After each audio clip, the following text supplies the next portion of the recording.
तो ऑक्सोनियम लवण का निर्माण किस प्रकार से हो सकता है? तो इसके लिए देखो, इसकी इस टाइप की जो रिएक्शंस होंगी, कैसे होगा? ऑक्सोनियम लवण बनाना है, तो ऑक्सोनियम लवण किस प्रकार से बन सकता है? तो ईथर, जैसे आप लोगों ने ईथर को देखा, डाइएथिल ईथर लेते हैं, ये हमारे पास C2H5O एंड C2H5।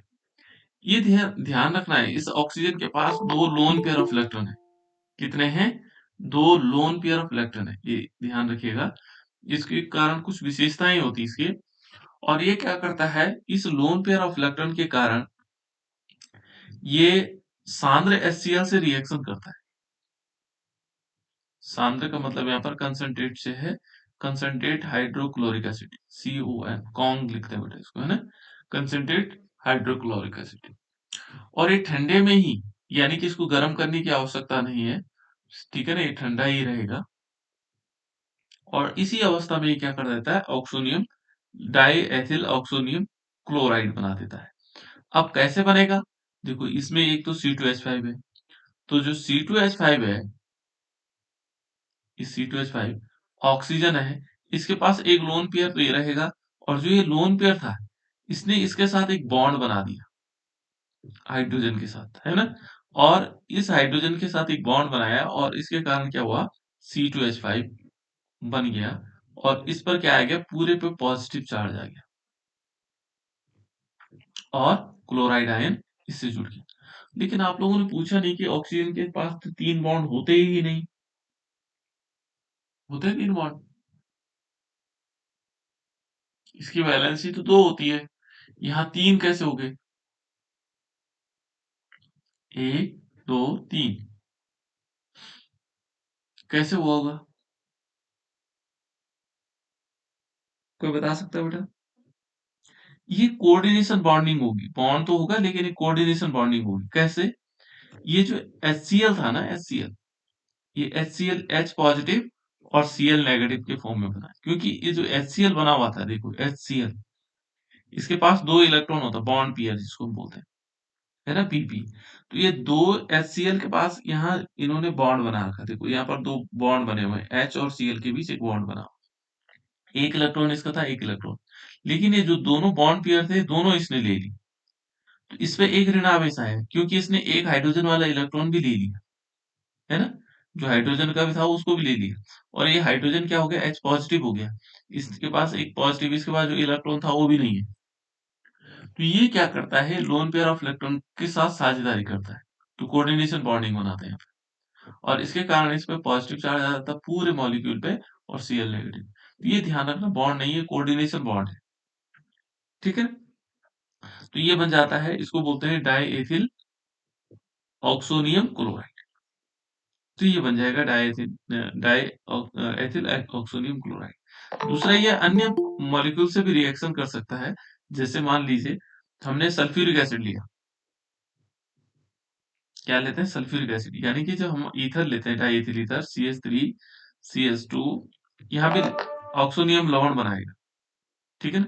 और इसमें क्या होगा, यहाँ पर 2 लोन पेयर ऑफ इलेक्ट्रॉन है इस टाइप से, और CH2 CH3, इस पर सल्फ्यूरिक अम्ल की रिएक्शन करवाते हैं, H2SO4 करवाओ, तो बेटा यहाँ पर ये क्या लेंगे, सांद्र, ये भी सांद्र होगा, यानी कि कंसंट्रेट सल्फ्यूरिक एसिड होगा, तो इसकी रिएक्शन करवाओ, बनाओ तो ऑक्सोनियम लवण बनाओ। एक मिनट में तब तक कलेक्ट कर सकते हो, बनाओ बेटा इसको जल्दी से।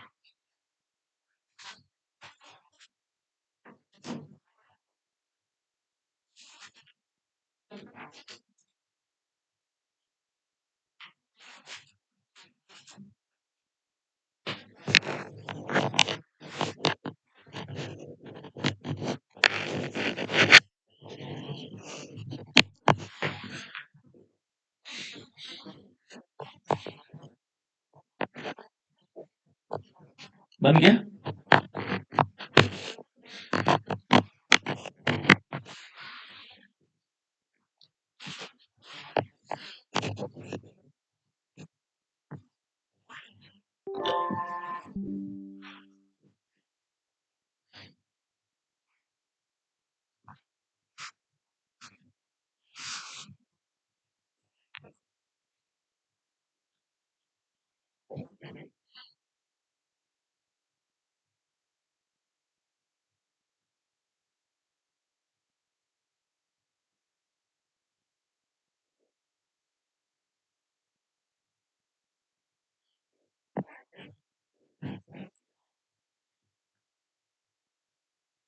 बन गया बेटा?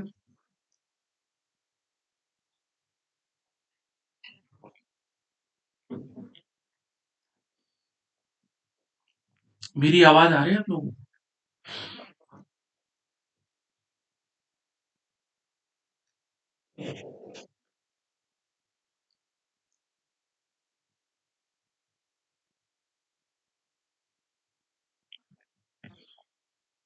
मेरी आवाज आ रही है बेटा? यस।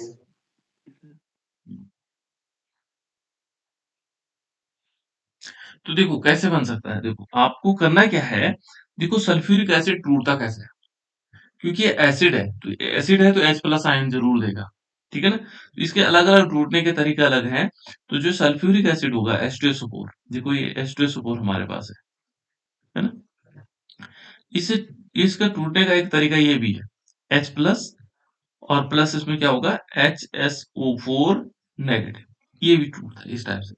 तो यहाँ क्या होगा, ये H प्लस क्या होगा, जो H प्लस जाएगा ये इससे जुड़ेगा, किससे, यहाँ पर क्या होगा, इस लोन पेयर ऑफ इलेक्ट्रॉन से, तो ये बना देगा, इस टाइप से बन जाएगा CH3 CH2, और जो ये O है ऑक्सीजन, इससे एक एरो से क्या होगा, दूसरा यहाँ पर क्या जुड़ जाएगा, हाइड्रोजन, सॉरी ये हाइड्रोजन जुड़ेगा यहाँ पे, ये हाइड्रोजन है, और ये हाइड्रोजन जुड़ने के बाद जब ये हाइड्रोजन यहाँ जुड़ जाएगा, ये लोन पेयर ऑफ इलेक्ट्रॉन ऐसे रहेगा, CH2 CH3, इसके जुड़ने से इस पूरे मॉलिक्यूल पे क्या आएगा, पॉजिटिव चार्ज आ जाएगा,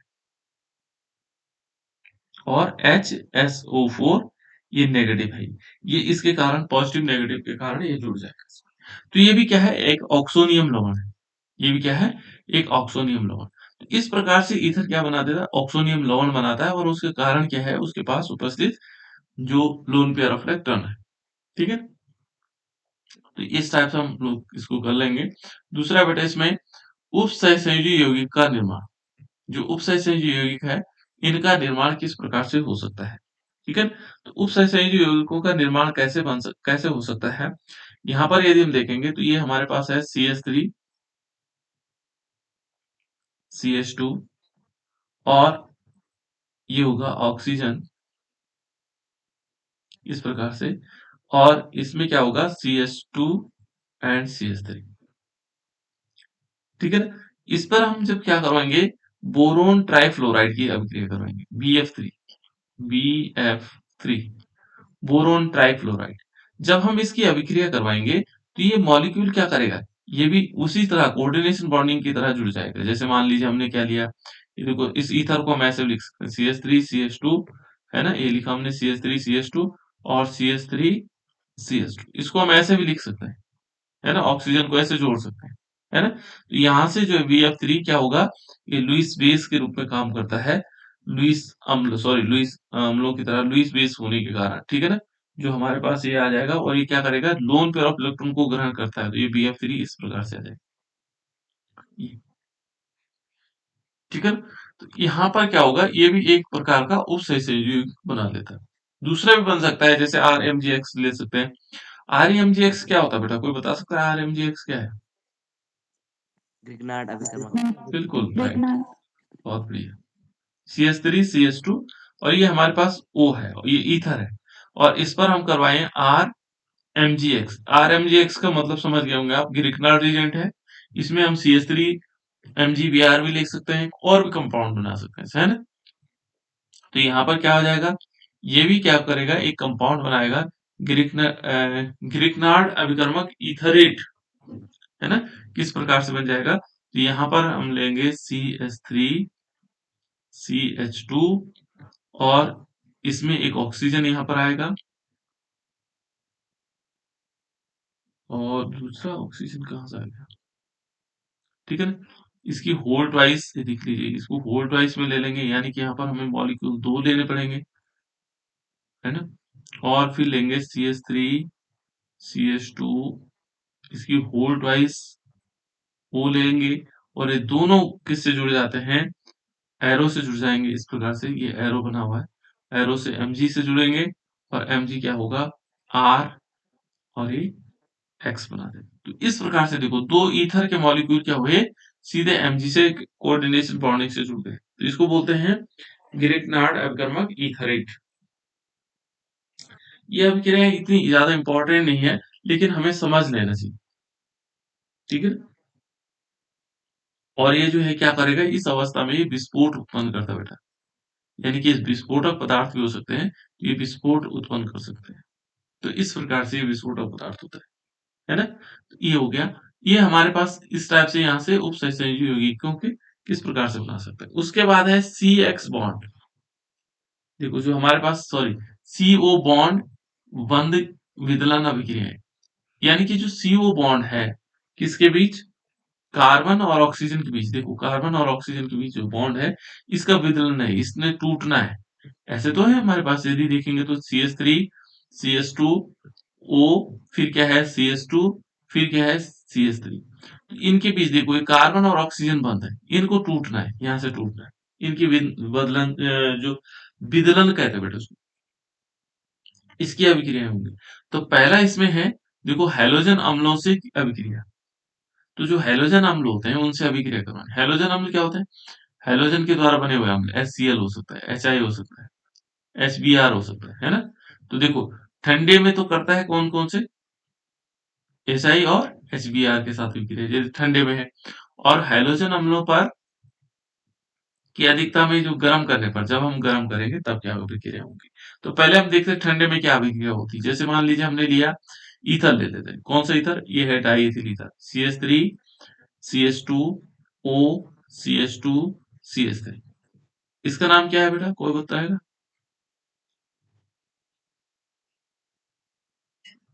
कौन बताएगा इसका नाम। Ethoxy ethane. Ethoxy ethane. और साधारण नाम, डाई एथिल ईथर। गुड, ठीक है ना, डाई एथिल ईथर। इस पर हम अभिक्रिया करवाएंगे, किसकी अभिक्रिया करवाएंगे बेटा, हाइड्रोजन आयोडाइड की। किसकी अभिक्रिया करवाएंगे, हाइड्रोजन आयोडाइड। जैसे हम इसकी अभिक्रिया करवाएंगे और ये ठंडे में ही, ठीक है ना, गर्म करने की आवश्यकता नहीं इसको, तो ये क्या बना देगा, देखो एक तरफ बन जाएगा CH3 CH2, और यहां से क्या होगा, एक तरफ आयोडीन जुड़ जाएगा, है ना, क्या जुड़ जाएगा, इसमें आयोडीन जुड़ जाएगा, तो ये जुड़ गया आयोडीन, ठीक है ना। और प्लस दूसरी तरफ क्या बचा, CH3 CH2 और O और H यहां से आ जाएगा, ये बन जाएगा CH3 CH2 OH। इसका नाम क्या होगा, इस यौगिक का नाम क्या होगा बेटा, एथिल आयोडाइड। हाँ एथिल आयोडाइड। गुड। और इसका नाम क्या होगा, एथिल अल्कोहल। एथिल। ठीक है ना, हमें इनके नाम याद हो जाने चाहिए। तो इस प्रकार से देखो दो चीजें बन गई, है ना। यदि हम दूसरी अभिक्रिया इसके साथ करवाएं, जैसे मान लीजिए हमने हाइड्रोजन आयोडाइड के साथ करवा दी, है ना, और ये ठंडे में हमने इस अभिक्रिया को कंप्लीट करवाया। दूसरा है हमारे पास कौन सा वाला, गर्म करने पर, ऐसे HBr के साथ भी होगा। यदि हम HBr के साथ करवाएंगे ना, तो एक तरफ यहाँ ब्रोमीन वाला बन जाएगा और एक तरफ अल्कोहल बनेगा, ठीक है। उसके बाद है हैलोजन अम्लों को गर्म करने पर, ठीक है, तो गर्म करेंगे तो क्या होगा, और अधिक मात्रा भी है साथ साथ में, अधिक क्या का मतलब अधिक मात्रा में। तो हम क्या करेंगे यहाँ पर, जैसे मान लीजिए हमने लिया CH3 CH2 O CH2 CH3, ठीक है। तो इसमें क्या, किसकी रिएक्शन करवाई हमने, मान लीजिए हमने रिएक्शन करवाई HI की ही, लेकिन इस समय हमने अधिक मात्रा में लेना, क्या लेना, अधिक मात्रा में। तो अधिक मात्रा में जब हम इसकी अभिक्रिया करवाएंगे तो क्या बनेंगे, तो यहां पर बन जाएगा, देखो किस प्रकार से बन जाएगा, CH3 CH2 और I बन जाएगा, और प्लस इसमें H2O निकल जाएंगे, ये 2 मॉलिक्यूल बन जाएंगे। 2 मॉलिक्यूल किस चीज के बने,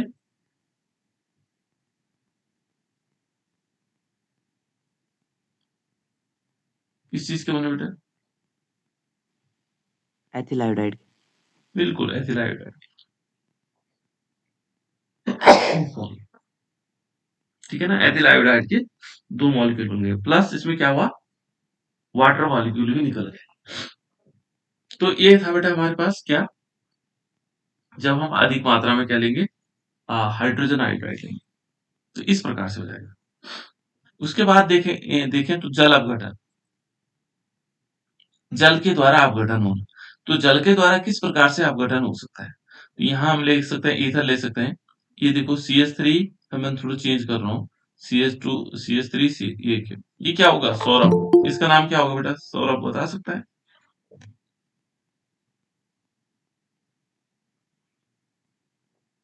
सौरभ असवाल है क्या?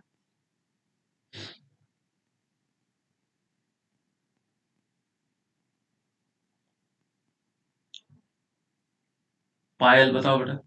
और बच्चे भी हैं इसमें जुड़े हुए। मेथॉक्सीमेथेन। मेथॉक्सीमेथेन साधारण नाम क्या होगा?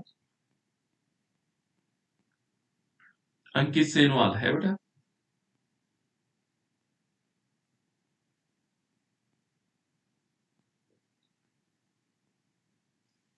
Dimethyl ether. बिल्कुल, डाइमेथिल ईथर। जैसे ऊपर वाला एथिल था, ये मेथिल है बेटा, है ना? Dimethyl ether.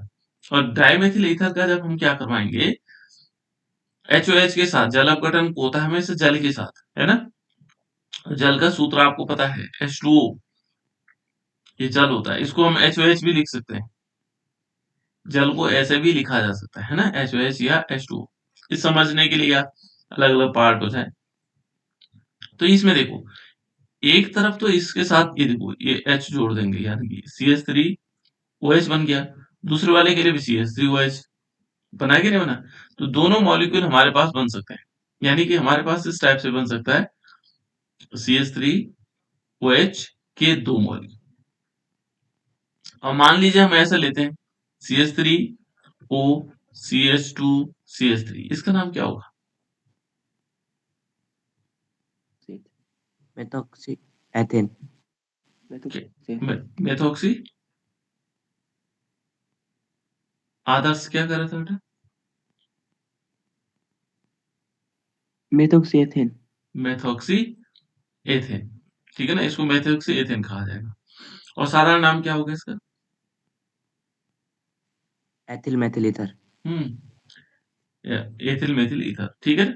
या एथिल मेथिल या मेथिल एथिल ईथर, जो भी कहना चाहो। वैसे एथिल पहले आता है ना?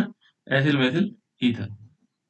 अब जब हम इससे अभिक्रिया करवाएंगे तो देखो सिंपल हमारे पास क्या होगा, एक तरफ तो हम इस टाइप से इसको ले सकते हैं, एक तरफ H जोड़ देंगे, ये वाला हमने H जोड़ दिया मान लीजिए, दूसरे के पास OH बचेगा, यानी कि एक बनेगा CH3 CH2 OH बनेगा, और दूसरा क्या बनेगा CH3OH बन जाएगा। तो ये क्या है? ये हमारे पास एथिल अल्कोहल है, ये मेथिल अल्कोहल, ठीक है ना?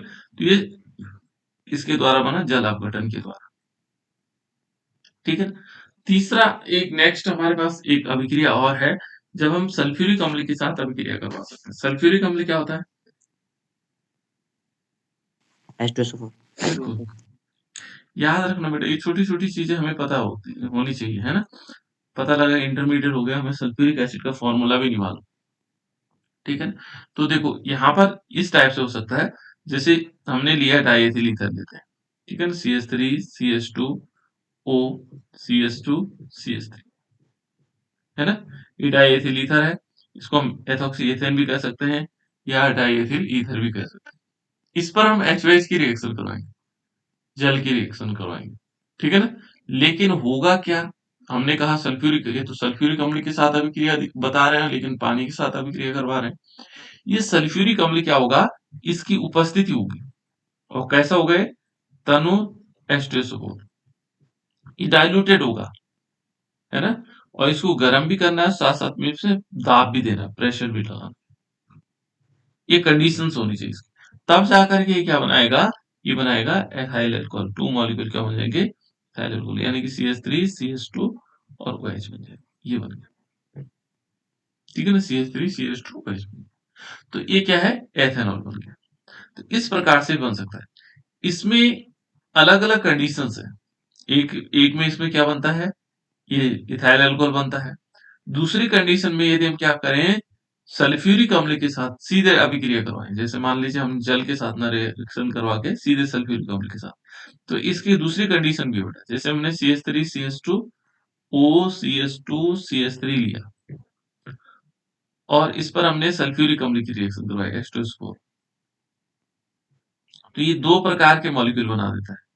एक तो बना देगा एथेनॉल, CH3 CH2 OH बना देगा, क्योंकि ये HSO4 H होता है ना, H प्लस HSO4 नेगेटिव के रूप में टूटता है, तो जिसके साथ ये जाएगा H प्लस जाएगा, वो क्या बना देगा, अल्कोहल बना देगा। देखो इसने अल्कोहल बना दिया, CH3 CH2 OH बना दिया, है ना। और जो दूसरा है, दूसरा वाला क्या बनाएगा, दूसरा वाला बनाएगा CH3 CH2 HSO4, ethyl hydrogen sulphate, इसको बोलते हैं एथिल हाइड्रोजन सल्फेट, ये बन जाएगा। तीसरे टाइप की इसमें अभिक्रिया भी है, जब हमने इसको सीधे गर्म किया, ठीक है ना, ये सीधे हमने गर्म किया इसको और ऐसे में कर दिया, है ना। तीसरा यदि हम देखेंगे तो जिस समय जो है सल्फ्यूरिक अम्ल की मात्रा बढ़ा देंगे, यदि हमने सल्फ्यूरिक अम्ल अम्ल की मात्रा बढ़ा देंगे तो और सांद्र रहेगा, तो हमने सीधे ईथर लिया, देखो CH3 CH2O CH2 CH3, और हमने क्या किया, ईथर की मात्रा बढ़ा, सॉरी सल्फ्यूरिक अम्ल की मात्रा बढ़ा दी, इसकी मात्रा देखो दुगुना कर दिया इसको, है ना। और कैसे लिया, सांद्र लिया, कंसंट्रेट, है ना, कंसंट्रेट सॉल्यूशन लिया इसका। तो ये क्या करेगा, ये बना देगा, टू मॉलिक्यूल बना देगा, क्या बनाएगा, एथिल हाइड्रोजन सल्फेट,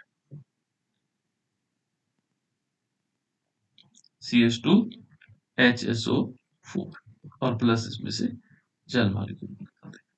इस प्रकार से भी 3 प्रकार की अभिक्रियाएं देता है, ठीक है। ये तीनों की तीनों अभिक्रियाएं आप देख सकते हैं। उसके बाद नेक्स्ट है बेटा इसमें, ये तो सल्फ्यूरिक अम्ल के साथ अभिक्रिया है। उसके बाद फास्फोरस पेंटाक्लोराइड के साथ अभिक्रिया। फास्फोरस पेंटाक्लोराइड क्या होता है बेटा,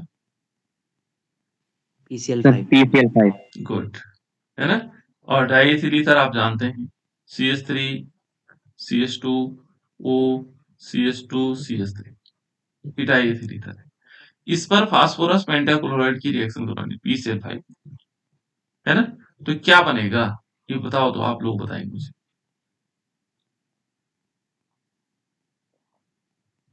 इसके लिए मैंने एक तरीका बताया था आप लोगों को, जब भी PCl5 की रिएक्शन करवाते,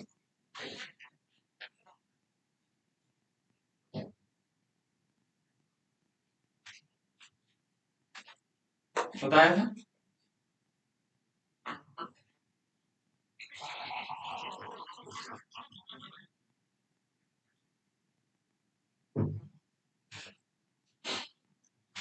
इसमें बताया था बेटा आप लोगों को, सर POCl3 बिल्कुल sir right, POCl3 good, plus 2 molecule CH3 CH2Cl। बिल्कुल, बहुत बढ़िया। ध्यान रखना, जब भी एक थोड़ा जनरल एजम्पशन है, जब भी हम PCl5 की रिएक्शन करवा रहे हो, याद रखिएगा, तो एक कंपाउंड पूरी तरह मान के चलेगा POCl3 बनेगा ही लगभग, क्योंकि वहां ऑक्सीजन होना चाहिए हमारे पास। यदि ऑक्सीजन है तो POCl3 तो बनना ही बनना है, ठीक है, ये मान के चलेगा जनरल, है ना। तो हमने POCl3 बना दिया, तो बाकी क्या बचे, अब बचे इसमें 2 Cl, इसमें 2 Cl बचे कि नहीं बचे, Cl2 बचा।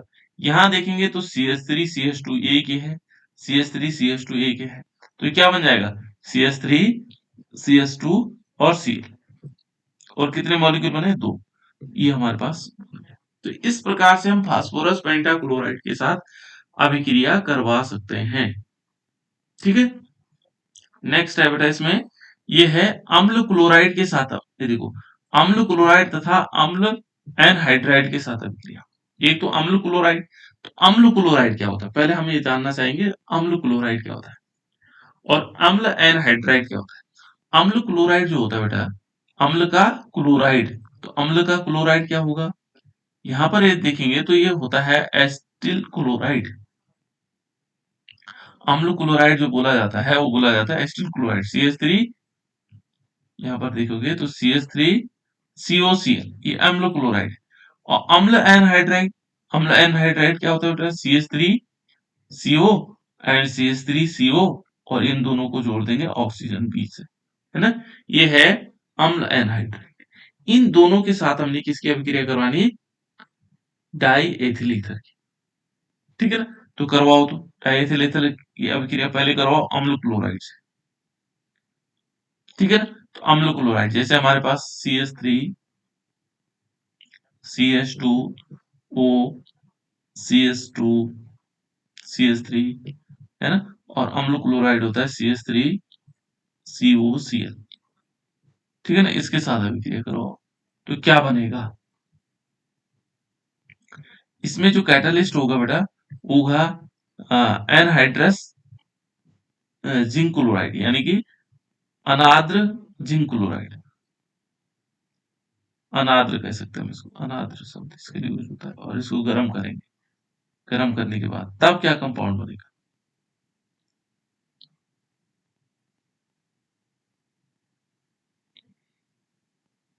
हो गया। हम इस बॉन्ड के विदलन की अभिक्रिया पढ़ रहे हैं।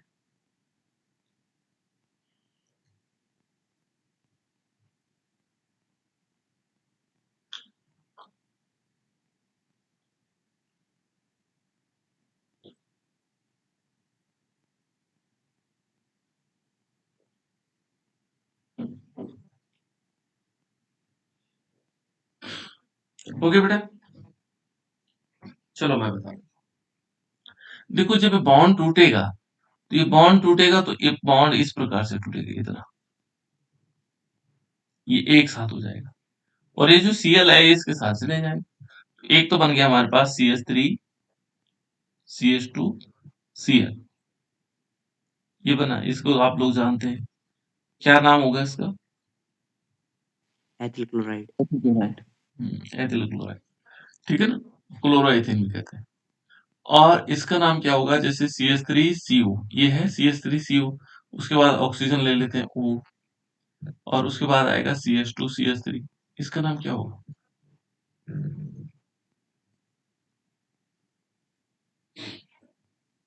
Ethyl estate. बिल्कुल, एथिल एसीटेट। गुड, ठीक है बेटा, ये अच्छा बताया तुमने। ठीक है ना, इसका नाम क्या होगा? एथिल एस्टेट, और ये क्या है? क्लोरोएथेन। तो इस प्रकार से हमारे पास ये दो कंपाउंड बन जाते हैं। फिर यदि हम एसिटिक एनहाइड्राइड के साथ अभिक्रिया करवाएंगे तो देखो हमने पहले लेना है CH3 CH2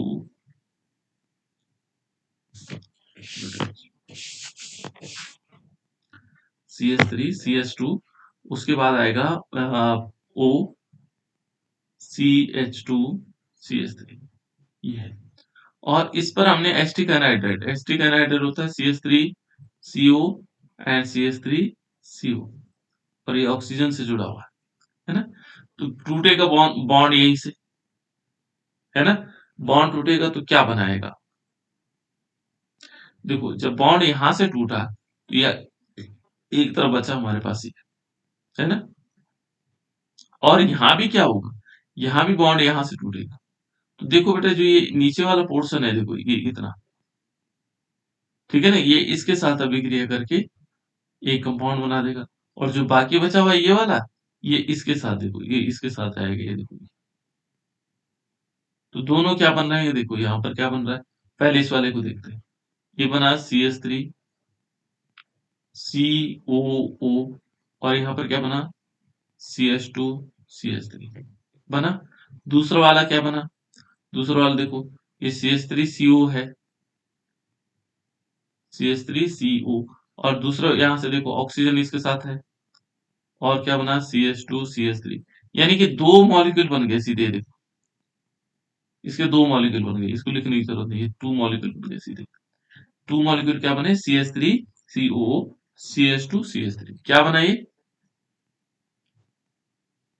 इसका नाम क्या होगा? Ethyl estate. बिल्कुल, एथिल एस्टेट, ठीक है ना। तो इस प्रकार से हमारे पास दो मॉलिक्यूल एथिल एस्टेट बन सकते हैं। ये था अम्ल क्लोराइड, ठीक है ना, इसको हम अम्ल क्लोराइड कह सकते हैं, और अम्ल एनहाइड्राइड के साथ हमने अभिक्रिया करवाई। उसके बाद है बेटा निर्जलीकरण। निर्जलीकरण बहुत बार एग्जाम में पूछा जाता है, ठीक है। निर्जलीकरण क्या किया जाता है? बहुत बार एग्जाम में पूछा जाता है निर्जलीकरण, है ना। तो निर्जलीकरण माने इसमें जल निकल जाता है, तो जल कैसे निकलेगा, ठीक है। तो यहाँ पर हम क्या लेंगे? डाइएथिल ईथर ले लेंगे। Diethyl ether CH3 CH2 CH2O CH2 CH3, ठीक है ना। अब इसका निर्जलीकरण करवाने के लिए क्या होता है बेटा? इसमें जल कैसे निकलेगा? तो यहाँ पर हम लेंगे Al2O3। इसका नाम क्या बताया था मैंने आपको? कैटलिस्ट कई बार बता चुका हूँ। नाम ये नोट करने बेटा आप लोगों ने, बिल्कुल नाम तो सभी के आने चाहिए, इसीलिए मैं इन चैप्टर को पढ़ा रहा हूँ। ये है बेटा एल्यूमिना। क्या नाम है इसका? एल्यूमिना। और 633 केल्विन टेम्परेचर होगा। और जब ये क्या करेंगे, ये टेम्परेचर देंगे तो यहाँ से H2O निकल जाएगा और ये क्या बना देगा, 2 मॉलिक्यूल बना देगा, CH2 डबल बॉन्ड CH2 और प्लस इसमें से H2O निकल जाएगा। एक हाइड्रोजन इस वाले में से, एक हाइड्रोजन इस वाले में से, 2 हाइड्रोजन तो ये निकल गए और ये ऑक्सीजन है। यहाँ से जब ऑक्सीजन निकल जाएगा तो H2O बना दिया और ये बचा CH2, ये भी CH2 डबल बॉन्ड CH2 दो बार, ये देखो CH2 डबल बॉन्ड CH2 दो मॉलिक्यूल बन जाएंगे। इसका नाम क्या होगा,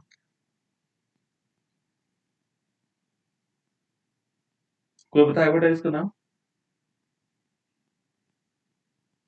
एथीन। हाँ एथीन। ये एथीन जो है इसका IUPAC नाम है एथीन, और साधारण नाम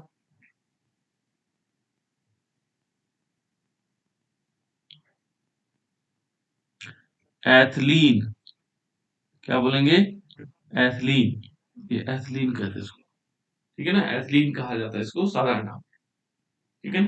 तो ये दोनों नाम याद रखिए। ये निर्जलीकरण थोड़ा सा याद कर लीजिएगा इसको, ठीक है। तो ये हमारे पास ईथर के कुछ अभिक्रियाएं हैं, ठीक है ना। अब इसके बाद है जो ईथर में दूसरा पार्ट आता है, वो आता है बेंजीन ईथर, जो बेंजीन ईथर माना जाता है। तो बेंजीन के ऊपर यदि हम देखेंगे तो ये बेंजीन के ऊपर यदि कोई कंपाउंड लगा है तो ओ आर सीधे इस प्रकार से इसको, ये भी ईथर के रूप में आता है, ठीक है ना। इसकी कुछ अभिक्रियाएं जो बेंजीन रिंग के कारण है, ब्रोमीनीकरण, ये देखो यदि इसमें सीधे डायरेक्ट उसी की अभिक्रियाएं दे रखी है ना, और इसको यदि देखेंगे तो इस रेजोनेंस के कारण होता है बेटा, ठीक है ना। ये योगात्मक अभिक्रिया नहीं देता बल्कि प्रतिस्थापन अभिक्रियाएं देता है, ये उसके कारण, क्योंकि इसके रेजोनेंस संरचनाएं अधिक है, 5 रेजोनेंस संरचना दिखाता है। तो ये सिंपल एक कुछ अभिक्रियाएं दे रखी डायरेक्ट इसी टाइप की, वैसे कोर्स में कम ही है इसका, ठीक है ना, पर फिर भी मैं थोड़ा बता देता हूँ, है ना। मान लीजिए हमने लिया यहाँ पर टॉलिन ले लेते हैं। टॉलिन आप लोग जानते हैं OCH3, सॉरी ये टॉलिन है, नो सर, बेंजीन के ऊपर CH3। हाँ जो टॉलिन होता है वो बेंजीन के ऊपर टॉलिन। CH3 होता है ना, बेंजीन के ऊपर CH3 होता है, वो टॉलिन होता है। लेकिन ये क्या है, इसको बोलते हैं बेटा एनिसोल भी बोलते हैं, क्या बोलते हैं, एनिसोल, एनिसोल बोलते हैं इसको। लेकिन इसका नाम क्या है, मेथॉक्सी बेंजीन भी कहते हैं इसको, क्या कहते हैं, मेथॉक्सी बेंजीन। इसका नाम हो सकता है मेथॉक्सी और बेंजीन, ठीक है ना, ये मेथॉक्सी बेंजीन हो जाए, इसको मेथॉक्सी बेंजीन कहते हैं, या इसको एक साधारण रूप से कहा जाता है एनिसोल, ठीक है। अब पहली रिएक्शन इसमें ब्रोमीनीकरण है ना। तो ब्रोमीनीकरण का मतलब ये होता है कि ये क्या है, ये ऑर्थो पैरा डायरेक्टिंग होता है। जो ये ग्रुप होगा ये ऑर्थो और पैरा का, इसको बोलते हैं, जो यदि एनिसोल है या ईथर ग्रुप है इसके ऊपर लगा हुआ, तो ये ऑर्थो और पैरा पे जुड़ने वाला ग्रुप कहाँ, ऑर्थो और पैरा पोजीशन पर जुड़ेगा। तो सिंपल हम इस पर क्या करवाएंगे, ब्रोमिनेशन करवाते हैं Br2 के साथ, ठीक है ना। तो ये क्या बना देगा, ये कंपाउंड इस प्रकार से बना देगा, ऑर्थो और पैरा पे जुड़ जाएगा, ठीक है ना। ऑर्थो पैरा डायरेक्टिंग का मतलब ये OCH3, ठीक है ना। और यहाँ पर क्या होगा, ये कहाँ, ये ऑर्थो पोजीशन पर ब्रोमीन जुड़ सकता है, पैरा पोजीशन पर जुड़ सकता है, और ये भी ऑर्थो पोजीशन है, इन जगहों पर जुड़ेगा, है ना। और प्लस इसमें HBr निकलेगा। ये होगा बेटा Fe की उपस्थिति में। यदि हम Fe की उपस्थिति में इसकी अभिक्रिया करवाते हैं तो इस प्रकार का एक कंपाउंड बनता है, इसको बोलते हैं 2,4,6 ट्राइब्रोमो 1 मेथॉक्सी बेंजीन, ठीक है। 2,4,6 ट्राइब्रोमो, देखो इसको देखेंगे, पहली पोजीशन, दूसरी, तीसरी, चौथी, पांचवी, छठी, है ना। ये देखो 2 पे है, 4 पे है, 6 पे है, 3 बार ब्रोमो है, ट्राइब्रोमो, ठीक है ना, ट्राइब्रोमो। और उसके बाद क्या आएगा, 1 मेथॉक्सी, 1 पोजीशन पर क्या है, ये ऑक्सी ग्रुप जुड़ा हुआ ना, 1 मेथॉक्सी बेंजीन, 1 मेथॉक्सी, और इसको क्या लिख सकते हैं, मेथॉक्सी, और ये आ जाएगा बेंजीन, ठीक है ना, इस 1 मेथॉक्सी बेंजीन, इस प्रकार से। तो इस टाइप से हम इसको लिख सकते हैं। दूसरे कंडीशन में यदि नाइट्रीकरण है तो नाइट्रिक एसिड के साथ अभिक्रिया करवा सकते हैं, है ना। नाइट्रीकरण में क्या होगा, नाइट्रिक अम्ल के साथ रिएक्शन करवाएंगे, तो नाइट्रिक अम्ल के साथ रिएक्शन करवाएंगे तो वो भी क्या है, ऑर्थोपैरा, क्योंकि ऑर्थोपैरा डायरेक्टिंग है, OCH3 मेन जो इसमें लगा हुआ ग्रुप है वो कौन सा डायरेक्टिंग है, यहाँ पर देखेंगे OCH3, तो ये ऑर्थोपैरा डायरेक्टिंग है। तो यहाँ पर नाइट्रिक अम्ल की रिएक्शन करवाएंगे HNO3 की, तो यहाँ ध्यान रखना होगा जब हम HNO3 की रिएक्शन करवाते हैं तो सल्फ्यूरिक अम्ल की उपस्थिति में करवाते हैं, है ना? तो ये क्या होगा, ऑर्थो और पैरा पोजीशन पर जुड़ेगा। देखो ये तो ऑर्थो पोजीशन पर OCH3, ये तो कहाँ जुड़ेगा, ऑर्थो पोजीशन में यहाँ पर NO2 जुड़ जाएगा, या पैरा पोजीशन पर जुड़ेगा, या दूसरा कंपाउंड हम बना सकते हैं ऐसे, और ये OCH3 है और यहाँ पैरा पोजीशन पर NO2 ग्रुप जुड़ जाएगा, है ना? और प्लस इसमें H2O निकल जाएगा। तो ये है सल्फोनीकरण, सॉरी नाइट्रीकरण। सल्फोनीकरण में क्या होगा, सल्फ्यूरिक अम्ल के साथ अभिक्रिया। सल्फोनीकरण में क्या होगा, यहाँ पर हम एनिसोल लेंगे, एनिसोल मीन्स बेंजीन के ऊपर OCH3, इसको क्या बोलते हैं, एनिसोल। इस पर हम सल्फ्यूरिक अम्ल की रिएक्शन करवाएंगे H2SO4 की, है ना? जब H2SO4 की रिएक्शन करवाएंगे तो ये सल्फोनिक एसिड बना देता है ना, तो ये बेंजीन सल्फोनिक एसिड, यानी कि इस प्रकार से आ जाएगा, ये बेंजीन रिंग होगा और इसमें OCH3 है, ये OCH3 है, और यहाँ पर क्या होगा, SO3H होगा इस वाली पोजीशन पर, प्लस क्या होगा, बेंजीन रिंग होगा और इसमें OCH3 होगा और यहाँ पर क्या होगा, SO3H, इस प्रकार से है। तो इसको क्या बोलते हैं, 4 या 2 मेथॉक्सी 1 बेंजीन सल्फोनिक अम्ल, है ना? और ये 4 पोजीशन वाला आ जाएगा, 4 मेथॉक्सी 1 बेंजीन सल्फोनिक एसिड, है ना? तो इस प्रकार से क्या सल्फोनीकरण होता है। फ्रीडल क्राफ्ट अभिक्रिया बहुत इंपॉर्टेंट है। एल्किलीकरण और अष्टलीकरण, ये ध्यान रखना। तो फ्रीडल क्राफ्ट अभिक्रिया में बेंजीन से लेकर के और इस एनिसोल की अभिक्रिया भी लिख सकते हैं आप लोग, ठीक है ना? OCH3 हमने लिया, ये एनिसोल था, इस पर हमने क्या करवाया, फ्रीडल क्राफ्ट में क्या होता है, किसके साथ अभिक्रिया होता है, देखो दो चीजें हैं, एक तो है एल्किलीकरण, एल्किलीकरण का मतलब एल्किल हैलाइड के साथ रिएक्शन, CH3Cl के साथ, है ना? जब हम इसके साथ रिएक्शन करवाएंगे बेटा तो क्या होगा, एक ऑर्थो वाला एक पैरा वाला कंपाउंड बनेगा। देखो OCH3 और यहाँ पर ऑर्थो पे क्या लग जाएगा, इसमें क्या लगा देंगे, CH3, है ना? और एक और जुड़ेगा इसमें, यदि हम इस प्रकार से देखेंगे तो यहाँ क्या होगा, ये OCH3 तो जुड़ा हुआ है लेकिन एक पैरा पोजीशन पे जोड़ देंगे OCH3, ये सॉरी OCH3 नहीं, सॉरी CH3 ओनली, है ना? ये CH3 इस प्रकार से जोड़ देंगे, ठीक है? तो इसके बाद इसमें HCl निकल जाएगा और ये ध्यान रखना है किसकी उपस्थिति में होगा, ये फ्रीडल क्राफ्ट का कैटलिस्ट निश्चित है, अनाद्र, जिसको हम एनहाइड्रस AlCl3, एल्युमिनियम ट्राइक्लोराइड, ये बहुत इंपॉर्टेंट है कैटलिस्ट, ठीक है? तो इस प्रकार से हम इसको फ्रीडल क्राफ्ट एल्किलीकरण कर सकते हैं। एस्टिलीकरण क्या होगा, किसके साथ अभिक्रिया होगा, एसिड क्लोराइड, बिल्कुल एसिड क्लोराइड, एसिड क्लोराइड के साथ, है ना? यानी कि CH3 और यहाँ पर एसिड क्लोराइड क्या होता है, CH3COCl, बिल्कुल, है ना? और यहाँ पर फिर कैटालिस्ट लेंगे एनहाइड्रस, ठीक है ना, एनहाइड्रस, और ये होगा बेटा हमारे पास AlCl3, AlCl3, है ना? इसके साथ अभिक्रिया करवाएंगे तो ये क्या होगा, बिल्कुल वही बनेगा। देखो यहाँ पर कंपाउंड ये बन जाएगा, OCH3 है ही, और यहाँ पर क्या आएगा, COCH3, एक ऑर्थो पोजीशन पर और एक पैरा पोजीशन पर, प्लस क्या बना देंगे, एक पैरा पोजीशन पर, इस प्रकार से दिखा सकते हैं, ठीक है ना? OCH3 और एक पैरा पोजीशन पर क्या होगा, COCH3। ये हो गया हमारे पास कौन सा, फ्रीडल क्राफ्ट एस्टिलीकरण, ठीक है ना? ये दोनों अभिक्रिया होंगे। तो इस प्रकार से हम क्या कर सकते हैं, इनको जान सकते हैं। उसके बाद है बेटा इसमें ईथर का उपयोग है। ईथर का उपयोग हम आसानी से बता सकते हैं आप लोगों को, क्या हो सकते हैं ईथर का उपयोग। ईथर का उपयोग देखेंगे, एक तो वसा हो गई, वसा को तो आप लोग जानते हैं, जितने भी तेलीय पदार्थ उनको वसा कहा जा सकता है ना?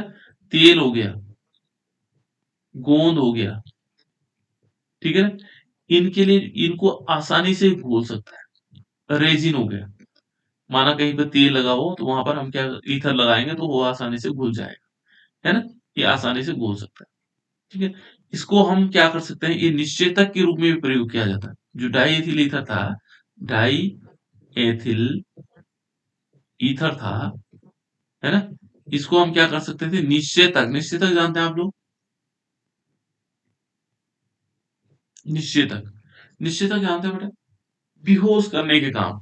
क्या होता था जब ऑपरेशन किया जाता था तो डाई एथिल ईथर सुंघा करके पहले किया जाता था, अब नहीं करते इसको, है ना? इसका प्रयोग अब नहीं करते हैं क्योंकि इसकी मात्रा का गड़बड़ होता था। तो क्या होगा, जैसे डाई एथिल ईथर है उसको थोड़ा सुंघा दिया तो आदमी बेहोश हो जाता है, उसके बाद उसका ऑपरेशन आसानी से किया जा सकता है। तो शल्य चिकित्सा में इसका उपयोग निश्चेतक के रूप में किया जाता है। एनेस्थेटिक, है ना, एनेस्थेसिया जिसको बोल सकते हैं, है ना, उस रूप में, निश्चेतक के रूप में, है ना, उससे चेतना खत्म हो जाती थी, तो निश्चेतक के रूप में हम इसका उपयोग करते थे। उसके बाद है बेटा इसका उपयोग और भी अभिक्रियाओं के माध्यम में किया जाता था, ठीक है ना। और हिमकारक हिमकारक कहा जाता है बेटा उसको, कि इसको जैसे माना किसी चीज को जमाने में प्रयोग किया जाता है, जिससे जो है उसका हिमांक जो है कम हो जाता है ना, इसमें भी हम इसका प्रयोग कर सकते हैं, करते थे और करते हैं, ठीक है ना। तो ये चीजें हैं, कुछ चीजें जहाँ पर हम इनका उपयोग कर सकते हैं, तो ईथर का उपयोग हो गया। इस टाइप से बेटा चैप्टर कंप्लीट हो गया, ठीक है ना। तो